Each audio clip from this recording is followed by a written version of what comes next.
For special qualifications, start from the Work Center and select PMS Documents.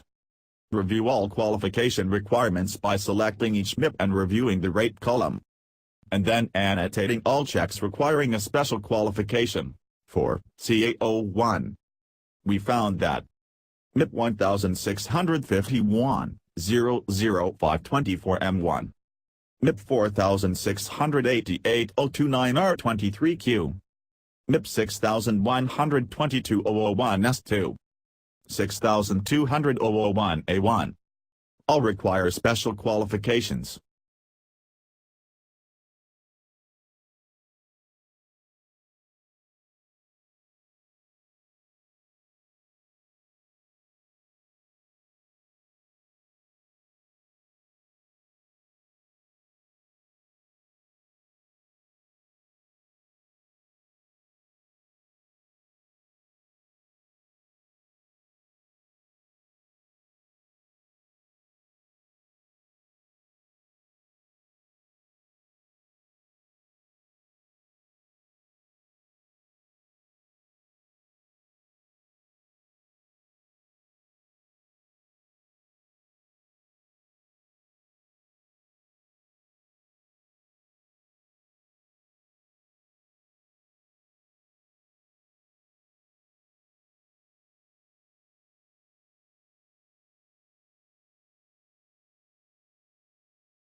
Now we will verify the special qualification requirement for each maintenance person assigned to maintenance check R23Q.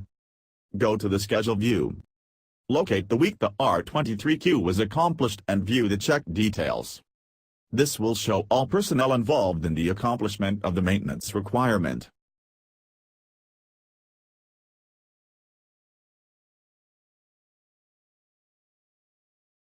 Verify the special qualifications of all assigned personnel with the Work Center supervisor. Repeat this process for all remaining checks that require a special qualification. From the Work Center view, select Schedule, and verify all checks with tag icon. Have a check note symbol next to it. Then verify all associated check notes to ensure the tag number is listed or no tags required is annotated.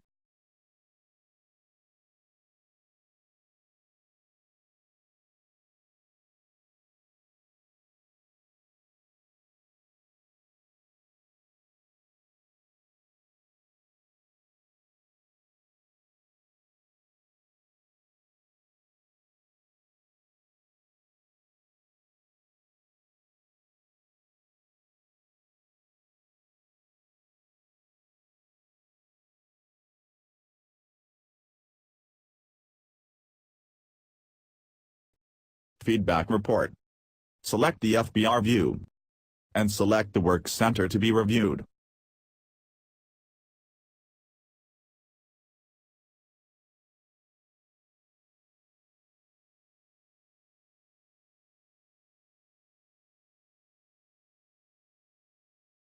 Hit the F12 key on your keyboard to see the icon legend.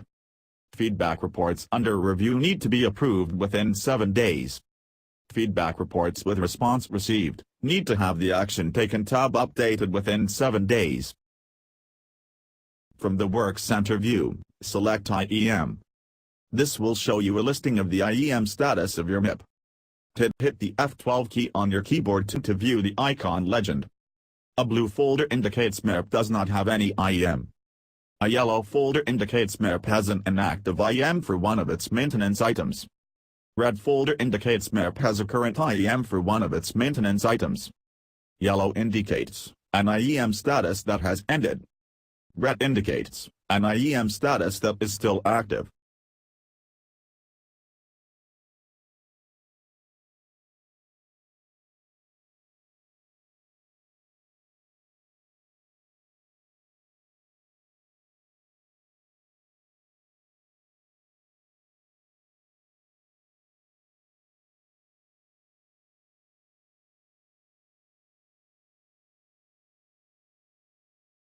In this example, we will look at Work Center EMO2.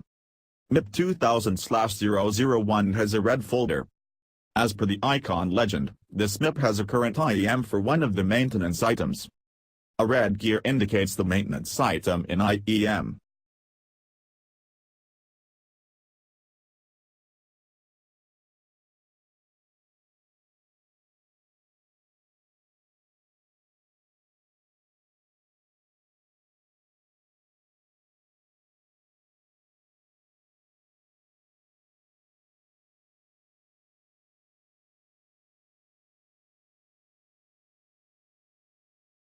There are two statuses for IEM.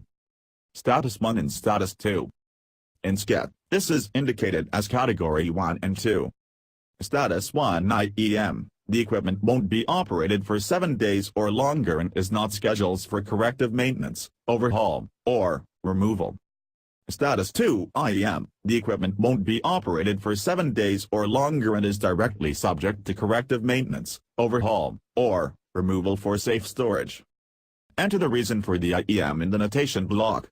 Be sure to include all applicable JSNs. The start date is the date the equipment was placed in IEM in sked. The end date should be entered at the completion of the IEM period. To verify whether IEM maintenance was conducted, select the IEM MIP from PMS documents and scroll down to the inactive equipment maintenance section to see if there are any required IEM checks. In this example, we will see none required.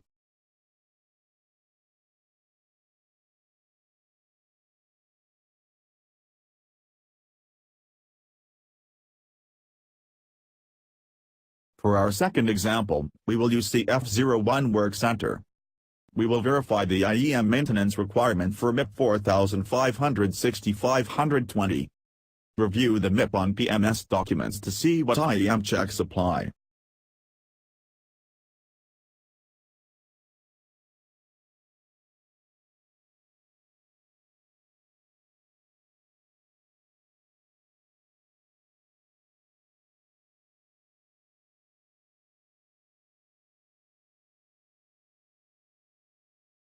In this example, we see an LU1 and an SU1 check. We will verify that the completion date in sked matches the date the equipment was placed into IEM.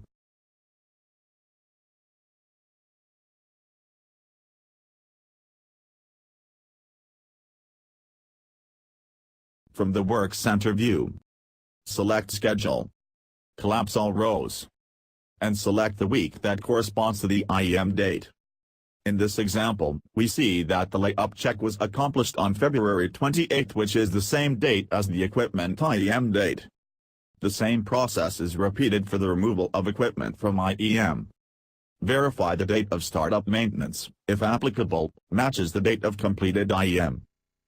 The service brief can be found in the sked Help drop-down menu. From your My Task view, select Help. Scroll through the drop-down menu and select the current service brief. For example, in this case, Force Revision 4 TAC 17. Once opened, you will be able to review the latest information available. Ensure to verify both the service brief volume serial number and the Force Revision number. Current and applicable 3M messages should be in a central location on the ship's shared drive and be updated by the 3MC. A link to this folder can also be added to the sked Help menu for easy access for all users. Starting from the Work Center view in sked, select PMS documents. This will show you a listing of all your MIPs, and this should be compared to a printed out copy of your LOP to ensure the information is correct and up to date. Ensure MIP control numbers and dates are accurate by selecting each MIP from the list on the left-hand column and by verifying the MIP control numbers on the actual MIP. Pay close attention to the month and year date codes. To print a copy of your LOP, select File from the sked menu. GFR Reports. Select your Work Center. Then select the Custom LOP option.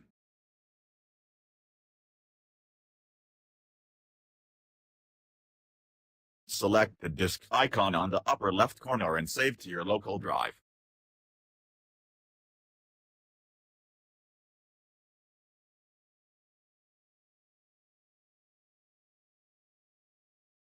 To ensure MIPS and MRCs accurately reflect the work center's equipment configuration and that non-applicable MRCs are correctly lined out, select the Reports view in sked from the listing of reports which can be found on the left side of your screen. Select MIP lineouts. Follow the prompts from the Reports wizard, and select your work center. Then select Finish to generate the report. In this example, we will select CA01. The report will generate a listing of all MRCs within the work center that has been lined out. The report provides work center, MIP, MRC, periodicity, line out reason and line out signature. This report can be sorted by any of the above columns.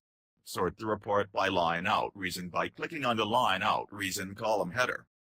Pay close attention to MIPs that have scheduling aid number 1 or SA1 as the line out reason and review MIP line out hierarchy to ensure the most specific line out is being used vice the generic line out. MIP line out hierarchy is as follows. From lowest to highest. 1. A generic scheduling aid directing the work center to review all maintenance requirements. Omit MRCs that do not apply. No feedback report required.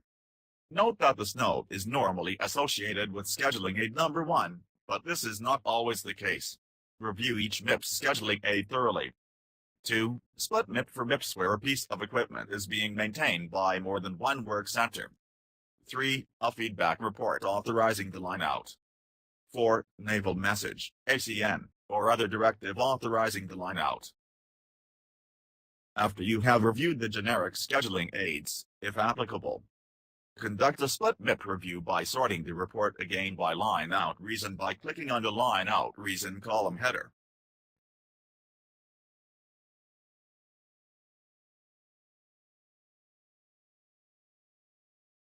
Scroll to the bottom of the list to see all split MIP lineouts if applicable. In our CA01 example, there are 12 lineouts with split MIP as the justification for these lineouts. To review the accuracy of these split MIP lineouts, generate a split MIP report for the work center. From the PMS Documents section of the Reports page, select Split MIP lineouts. Follow the prompts from the Reports wizard, and select your work center. Then select Finish to generate the report. In this example, we will select CA01. Review the information in the lineout reason column and compare it to the work center with MRC's active column.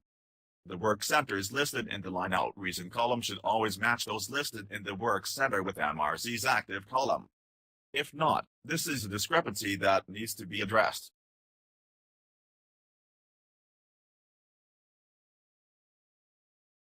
After you have reviewed the generic scheduling aids and all applicable split MIPs, sort the report by MIP by clicking on the MIP column header.